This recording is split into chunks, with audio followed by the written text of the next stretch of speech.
Is sex safe during pregnancy అని అడుగుతున్నారు. Hello hi, this is doctor Sindhu, consultant obstetrician and gynaecologist. చాలా మంది pregnant women pregnancy టైంలో husband and wife కలవచ్చా, ఈ సెక్స్ సేఫ్ డ్యూరింగ్ ప్రెగ్నెన్సీ అని అడుగుతున్నారు. యూజువల్గా ఫస్ట్ 3 months ఆఫ్ ప్రెగ్నెన్సీ టైంలో సెక్సువల్ ఇంటర్కోర్స్ అనేది తక్కువగా చేసుకోవాలి or better to avoid, because first 3 months టైంలో బ్లీడింగ్ రిస్క్ ఎక్కువగా ఉంటుంది కాబట్టి, and any minimal amount of bleeding can also cause abortions.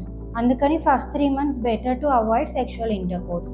After 3 months until 9 months up to delivery కూడా sexual intercourse is safe.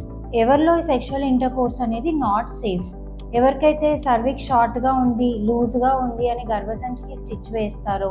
Number 2, ఎవరికైతే placenta అనేది చాలా కిందికి ఉంది, సర్వైకల్ లాస్ని కవర్ చేసేస్తుంది, అంటే placenta praevia. So placenta praevia కండిషన్లో కూడా కలవకూడదు. And previous history of preterm labours, అంటే ముందే పెయిన్స్ వచ్చేసి డెలివరీ అయిన వాళ్ళు కానీ, ముందే ఉమ్ముని లీక్ అయిపోయిన వాళ్ళు కానీ, ఇలాంటి వాళ్ళు సెక్షువల్ ఇంటర్కోర్స్ చేసుకోకూడదు. And otherwise, sexual intercourse is safe in pregnancy. Thank you.